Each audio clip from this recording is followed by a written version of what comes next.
Vito, I can't believe it. I get a computer 2 months later. It's not obsolete, but there's already a better computer replacing my computer after I spent $1,000. Why does this happen? Why does this keep on happening?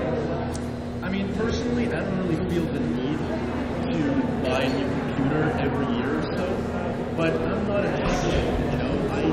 I'm a writer. I use my computer for the most basic thing. I could use a typewriter and get away with it at this point, you know.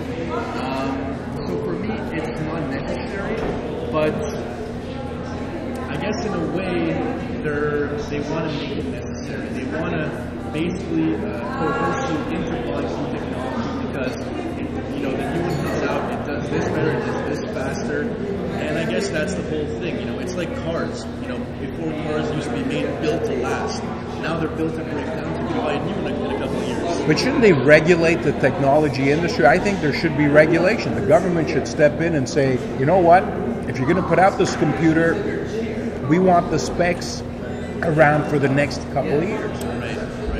But at the end of the day, they're a business. It's up to the consumer if they want to keep the old product or go buy the new product. They don't have to buy the new product, but they make it, I guess, because they want to make money. Well, yeah, but it's like phones. I mean, you buy a phone today, and 6 months later, there's a better phone replacing it. Yeah. People are spending money on basically the same phone with an upgrade. Yeah. So I think there should be rules, like you said. When it comes to cars, the government steps in and say, okay, you got to have a car that gets at least 30 miles to a gallon. Right.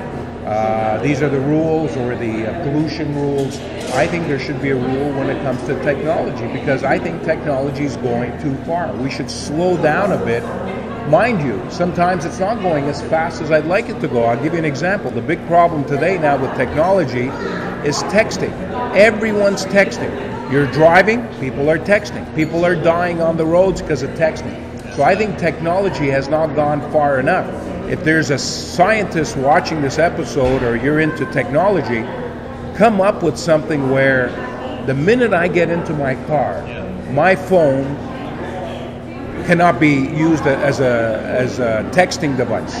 That's a really interesting point, actually. Imagine if you got into your car and there was some sort of Bluetooth or whatever, some sort of mechanism that basically turned your phone off in a sense. Not turn it off completely, but basically put it on standby. That'd be really interesting. I think there probably is an app out there, or there will be apps out there soon, where the minute you turn on your car, the way the car detects your phone now when it comes to Bluetooth. I get into my car, within 30 seconds that I turn it on, I see the phone light up on my dashboard, means my phone is hooked up to my car, okay? Yeah. So there should be something out there that says, okay, we recognize this iPhone or BlackBerry or Android, we recognize it with this vehicle. However, Mr. Cavallaro, as of this moment, you cannot use texting on your phone because you're in your car. You want to talk, no problem. You cannot text, you cannot email. That's it. Because people are dying every single day because of texting. People are texting every day as they drive. Want to text? Pull over. Sit down, text. Just pull over, don't text and drive. Don't drink and drive. Now it's don't text and drive. I think it's all wrong. I think there should be, no cell phone usage in your car. Not even talking, hands-free? Not even talking. Hands-free. The problem with hands-free is what happens if that hands-free guy, for example, he looks down for a quick second to turn to end the call, to start the call, just for a quick second, and he gets into an accident. That one guy who just ruins it for everybody else. It's a possibility,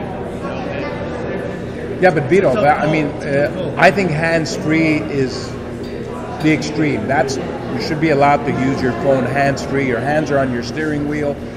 That's why it's called hands-free. I laugh sometimes. I see people hold their phones with their hand. They think that because their phones are not against their ear, they're allowed to do that. No, hands-free means you cannot touch your phone and talk. If you're going to put a rule that you can't use your phone in your car, then you can't even have a bag of chips. Because if I buy a bag of chips and leave it on the seat, every time I look down to get my chip, I'm technically using a second off the road, and that's just as dangerous. Right. So if you're going to ban hands-free, you have to ban makeup. I've seen people, you know, put lipstick on as they're driving. I've seen people have sandwiches, eat sandwiches as they're driving. Where do you put an end to it? But I think technology now is part of being in a vehicle. Cars are coming out with Wi-Fi. Now you're driving, and on the, mind you, it's on the dashboard, so technically your eyes are on the road and you just look down, which is still bad, but it's better than picking up the phone and actually sending a text message. Texting is the worst, for sure. Texting is the absolute worst. Yeah. I got into an accident because I was on my email, right? Just checking my emails and sending a message, basically texting, you know, putting whatever onto my head. But, you know, I've heard stories of a lady who was putting mascara on in her car, and she stopped abruptly, got into a fender bender, like, you know, in front of her, and jammed the mascara stick into her eyeball and went to the hospital for that. So it is dangerous, and there is a one in a thousand, 1 in a million case when the person was eating a bag of chips, putting makeup on, or making a call, whatever, gets into an accident. Technically, when you get into a vehicle, you should be concentrated. Right. Worry about getting to your destination. I know some people, the phones ring, they don't even answer. They'll say, that's the right thing to do. And the problem today is people don't call anymore. You could be in the car and have hands-free and Bluetooth, but people text you. They don't call. You know, before we used to worry about going over our minutes every month talking. Now it's unlimited texting just about every plan. That's technology has gone too far. I like that. And I want to bring up a famous Einstein quote where he says, it has become appallingly obvious that our technology has exceeded our humanity. And I think that's, you know, and he said that 50 years ago, imagine. And 50 years later, a huge difference in terms of technology. And I do believe, to Frank's point, texting versus calling on the phone, that technology has exceeded humanity. And I know I'm kind of anti-technology. You know, I do use certain things, but I'm more of a human guy, you know, and so I'm with you on that. I mean, I would rather call somebody than text. When was the last time you used the phone booth? A phone booth?